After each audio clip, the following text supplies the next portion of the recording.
In brightest day, In brightest night, no Determined to beat you at this game. my sight. Let those who worship evil Booyah. hide. Beware my power. green lantern. Goodbye, my son. My hopes and dreams travel with you. Listen to come aboard. Bien le bonjour les Inxeos, et aujourd'hui petite vidéo achat du mois de septembre. Alors vous allez voir que ça inclut des comics qui sont sortis au mois d'août, et donc nouveau petit colis. Il n'y a pas mon adresse là-dessus, c'est bon. Nouveau petit colis reçu de chez mycomicshop.com, ce site dont je vous ai déjà parlé sur la chaîne, et toujours des envois ultra sécurisés. Et à chaque fois, je commande généralement le lundi. De toute façon, ça sert à rien de commander le dimanche parce que le colis sera pas expédié avant le lundi. Hein. Forcément, les mecs travaillent pas le dimanche. Il y en a qui ont de la chance. Mais en fait, voilà, généralement, les colis sont toujours envoyés le lundi en ce qui me concerne. Et je les reçois le jeudi de la semaine d'après. Donc ça fait toujours 10 jours. Tout le temps. Voilà, j'ai jamais eu un retard ou quoi que ce soit. Il faut toujours compter 10 jours. Après, en ce qui me concerne. Hein. Après, si vous habitez en Auvergne ou je ne sais trop où, je sais pas combien de temps ça va mettre, tu vois. Donc, comme vous pouvez le constater, j'arrive déjà pas à ouvrir le bordel. T'imagines bien que s'il y a quelqu'un de mal intentionné qui travaille à la poste, ça va être compliqué pour lui d'essayer d'ouvrir le colis discrètement pour voir ce qu'il y a dedans. Ça serait très con de faire un accident de travail sans être au travail.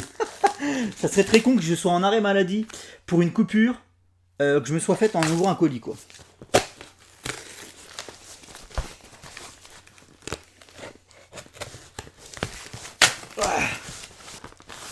Et ça tient encore, hein. Et ça tient encore, frérot. Hein. Yeah. La légende raconte que c'est du scotch waterproof dont s'est servi Aquaman pour coller son harpon. Alors toujours les petits coins protégés. Voilà. Et le récapitulatif de tout ce que j'ai commandé ici. Alors par contre, je comprendrai jamais le système de taxes de douane là. Ça n'a aucun sens. Le premier achat que j'ai fait chez eux, c'était la mini-série de 86, 4 issues seulement. Pas grand chose, mais c'était histoire de prendre la température, de voir si c'était un site fiable. Ça l'a été, hein, sinon je ne commanderais plus chez eux.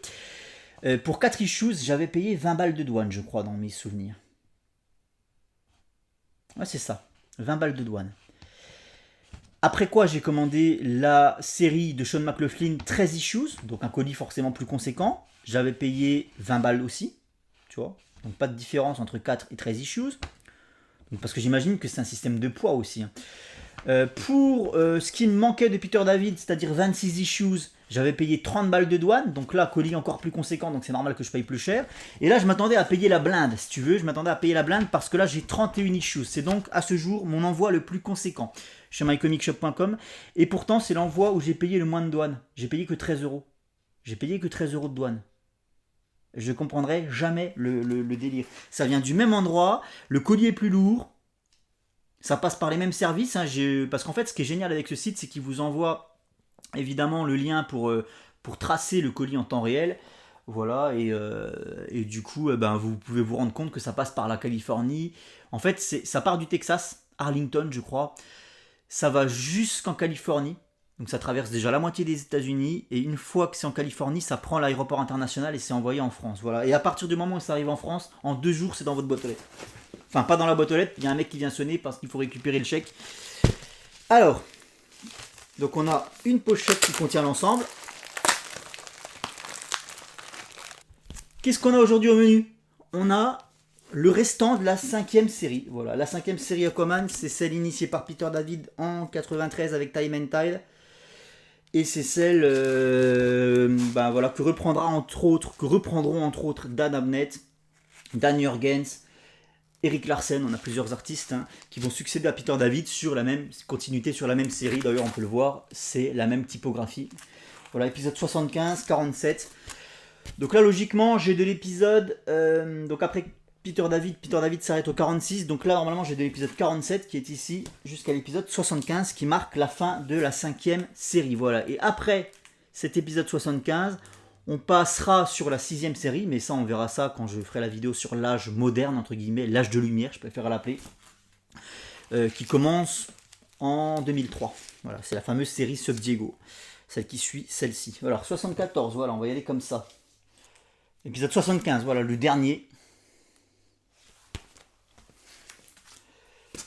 Épisode 65. Là, actuellement, j'en suis à l'épisode... Qu'est-ce que j'ai lu hier? Le 37. J'ai lu l'épisode 37. Il m'en manque donc 9 pour clôturer l'aventure Peter David. Et c'est absolument génial. Alors, tout n'est pas incroyable, hein, vraiment, dans le run de Peter David, je reviendrai là-dessus. Tout n'est pas complètement dingo. Il y a quand même, vu que c'est un run très long, 46 épisodes, il y a des petits moments de faiblesse. Voilà, des petits moments de relâchement où Peter David prend le temps de préparer ce qui va arriver après. Mais là où c'est assez bluffant, c'est dans la fluidité, j'avais déjà raconté ça, c'est dans la fluidité avec laquelle s'enchaînent les événements, en fait. Voilà. Les arcs au sein de cette grosse aventure, et comme j'expliquais, t'as pas l'impression que c'est débité en arc. Tout est fluide, tout coule de source. Quelque chose qui se passe dans l'issue numéro 3, par exemple, va avoir des conséquences sur l'issue numéro 37. C'est waouh, c'est génial, quoi. Celle-là, elle est sublime. Best cover ever, je pense. Elle est sublime. La rivalité entre Arthur et Orm. Oh la vache. C'est tellement stylé. C'est tellement stylé. Mera n'est pas totalement réussie sur celle-là. Elle est même complètement dégueulasse. C'est pareil, tu vois, il n'y a pas que des enjeux de sauver le monde ou sauver les océans. Dans le run de David, il y a aussi... Aquaman Against the GLA. J'ai hâte de lire ça. Il y a aussi des enjeux sur le plan personnel, voilà, sur le plan de la vie privée. J'en dis pas plus. Aquaman or Superman, ça me fait penser à l'âge d'argent, ça. Le titre là. Alors ça, c'est un comics gratuit que m'ont généreusement offert mycomicshop.com. Il y en a 2. Donc voilà, un des 2. Donc ça n'a rien à voir, c'est du Batman. Batman et le Joker avec Harley Quinn. Vous imaginez bien que j'ai pas acheté ce truc.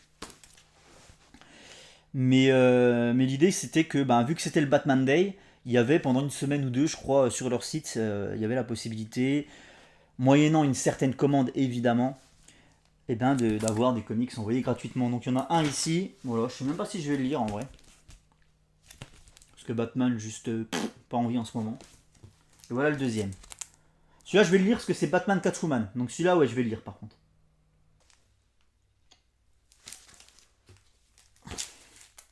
Celle-ci je la kiffe.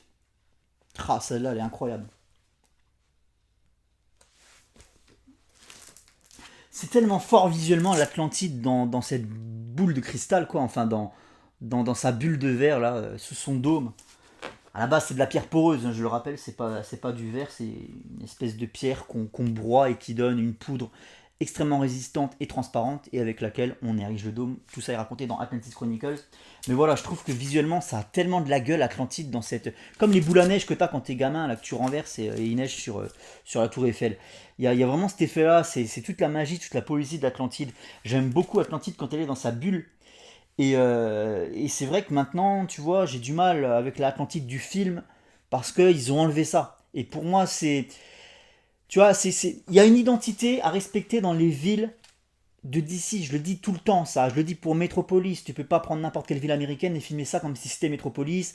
Exactement le même constat pour Gotham. À la limite, Gotham, tu pourrais filmer ça dans une ville européenne. Viens à Dijon, gros. Viens à Dijon, je t'assure que tu as des plans incroyables pour faire croire à Gotham. Au-dessus des cathédrales avec les pigeons, les chauves-souris, les vieux toits, tu sais, les vieilles bâtisses en pierre. Viens à Dijon, en gros, ça aura plus de gueule que la Gotham de Batman de Nolan. Et Atlantide, c'est pareil, tu vois. Maintenant, je suis tellement habitué à la Atlantide sous verre, qui a toujours été comme ça dans les comics Aquaman, jusqu'au New 52, c'est Geoff Johns qui l'a enlevé, hein, ce dôme, hein, quand j'y pense. Hein. Et Dan Abnett l'a fait revenir. C'est d'ailleurs un des meilleurs trucs qu'il y a dans l'histoire de Dan Abnett, dans Aquaman Rebirth, c'est le fait que le dôme revienne, voilà. Parce que ça a de la gueule, bordel. Alors, les Fire Trolls, on en parle? Parce que là, je viens de voir ça. Les Fire Trolls, c'est la première menace qu'affrontent Aquaman et Aqualad dans leur série Aquaman, la première série Aquaman qui date de 1962, l'épisode 1. Bah, vous pouvez regarder, la couverture est quasiment similaire à celle-ci. On a ce genre de troll qui crache du feu. Voilà, c'est la première menace qu'affronte Aquaman. Donc clin d'œil. Et c'est Eric Larsen. J'aurais pensé que c'était Dan Abnett, parce que Dan Abnett, qui a travaillé donc sur cette partie de la série 5 Aquaman, Dan Abnett, il aime les références à l'âge d'argent, à l'âge d'or en fait. Il l'a montré dans Rebirth, il a multiplié les références aux anciennes périodes de publication du personnage. Dolphin, c'est mon coup de cœur. Dolphin, c'est ce personnage-là. Vous êtes peut-être familier avec elle si vous avez lu Rebirth de Dan Abnett, justement. Dan Abnett fait encore une fois de plus référence à quelque chose qui s'est fait bien avant lui, en faisant revenir le personnage de Dolphin. Et Dolphin, eh ben, en fait, c'est un personnage qui a été créé dans les années 60, dans les pages d'un comics à part. Et c'est Peter David qui va décider d'aller la récupérer en 1994. Et du coup, il donne vraiment vie à ce personnage, quoi. Ce personnage, il a une personnalité qui est folle, incroyable.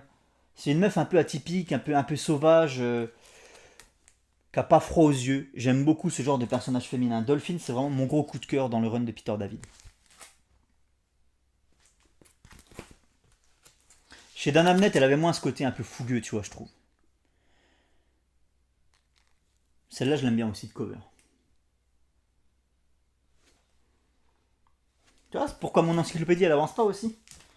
J'ai encore tout ça à lire, putain, j'ai encore même pas... Bon, celui-là, on l'a déjà vu. Et celui-là, je crois qu'on l'a déjà vu. J'ai encore tout ça à lire. Et celle-là, on l'a déjà vu. Maintenant, je vais remettre tout ça dans l'ordre pour voir s'il me manque rien. Et alors là, c'est la partie de puzzle qui commence. J'ai la terrible impression qu'il m'en manque. Donc j'espère me tromper. Voilà, j'ai tout mis dans l'ordre.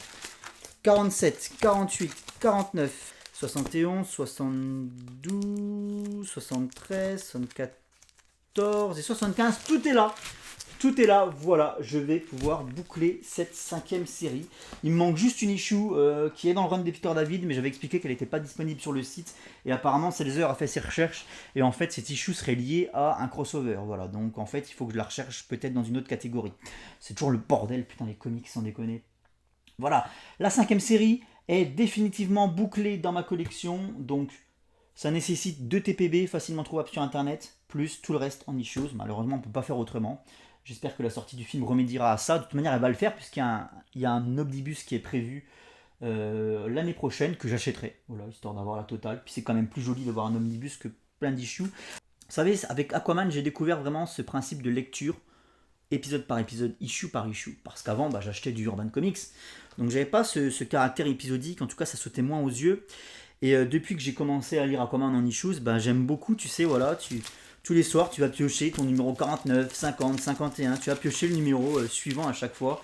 Et je trouve ça vraiment très cool, c'est un autre plaisir de lecture.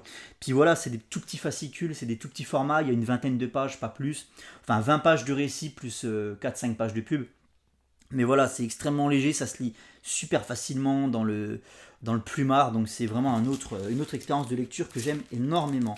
Voilà, donc... Au niveau de ma collection, je vous ferai peut-être un petit point collection à l'occasion en vidéo, parce que là j'ai la flemme de déplacer le trépied et tout. J'ai tout, hormis les épisodes manquants dans la 6e série. C'est-à-dire que tout ce qui est disponible, je parle en papier évidemment, tout ce qui est disponible en papier sur l'âge d'argent j'ai, concernant l'âge d'or il n'y a rien. Voilà, donc ça va plus vite. Concernant l'âge d'argent j'ai tout. C'est disponible en 3 gros, on va appeler ça des omnibus, c'est pas vraiment des omnibus, mais c'est des bouquins de 500 pages. Voilà, donc ça s'appelle Showcase présente Aquaman, j'en ai déjà parlé. Il y a 3 gros volumes, donc là vous avez l'essentiel de l'âge d'argent, le début de la série Aquaman, après quoi la fin de la série Aquaman je l'ai dans La Mort du Prince sur Urban Comics. Ouais, il y a plusieurs formats différents, c'est un peu le bordel, il y a de la VF, il y a du Urban, il y a du format librairie, il y a du format issue, enfin c'est un peu le bordel. Mais l'essentiel c'est que j'ai quasiment tout. L'âge de bronze, j'ai tout ce qui est disponible en papier également. Urban Comics, La Mort du Prince. The George Formera en TPB. Deadly Waters en TPB. Donc là il me restera plus que des trous à combler dans la 6e série. Je vous explique en très gros la 6e série. On a l'Arc Waterbearer qui ouvre cette 6e série.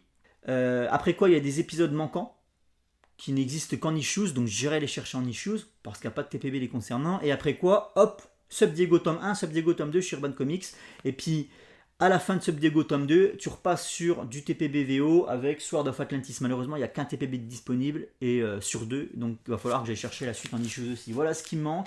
Par contre, tout le reste, j'ai. Voilà, Alors, j'ai pas encore la mini-série Tempest. D'ailleurs, c'est mon prochain achat. La mini-série Tempest, TPB-VO, qui vient compléter le run de Peter David, parce que vous allez voir que Aqualad a un rôle assez important dans le run de Peter David, mais c'est pas le Aqualad tel qu'on l'a connu. Il a mûri et il fait un petit peu il fait un petit peu ce que Robin a fait avec Nightwing, tu sais, Dick Grayson quand il est devenu Nightwing, il a adopté une identité qui lui était propre, c'est exactement ce que fait Aqualad à ce moment-là.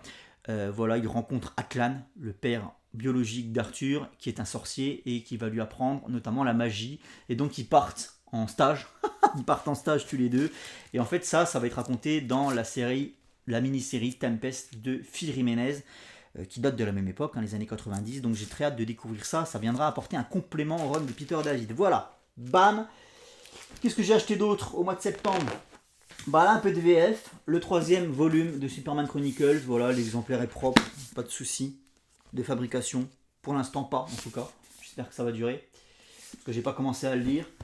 Donc le volume 3, que j'ai très hâte de lire, on a le 3e et dernier tome de la saga Wonder Woman Earth One par Grant Morrison et Yannick Paquette. J'ai très hâte parce que c'est magnifique, c'est Yannick Paquette. Voilà, c'est sublime. Par contre, il faudra que je relise les 2 premiers. J'avais un très bon souvenir du tome 1 et beaucoup moins du tome 2. Et alors celui-ci aussi qui est magnifique, Wonder Woman Historia, toujours cette magnifique collection Black Label avec le vernis sélectif, sublime bouquin. Kelly Sue Iconic par contre c'est moins classe. Bah, je l'ai lu sur Aquaman à la fin de Rebirth et c'était vraiment pas terrible. Par contre c'est joli. C'est très joli. Regardez-moi ça. Ça si ça envoie pas du steak. Je connais absolument pas l'histoire de Wonder Woman Historia. Je l'ai pris parce que c'était Black Label et c'était Wonder Woman. Voilà, donc c'est 2 arguments de vente pour moi. Et de ce que je peux comprendre de ce qui est marqué ici, eh ben on est sur une vraie origin story du personnage. Mais pas origin story dans le sens où tu la vois naître, apprendre à maîtriser ses pouvoirs, etc. L'origine, en fait, de ses origines.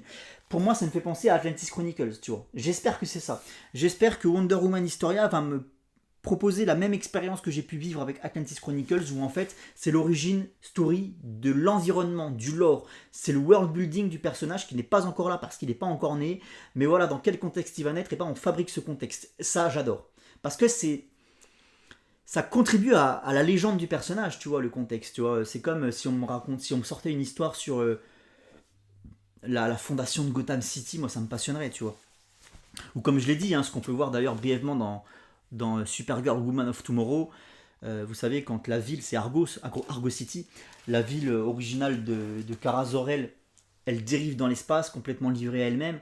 Putain, il en parle ça, Tom King, dans son aventure Woman of Tomorrow, mais j'aimerais tellement avoir un récit uniquement sur ça. Oh, ça me passionnerait, quoi. Bah, c'est Atlantis Chronicles, mais dans l'espace. Donc ouais, ça me passionnerait grave.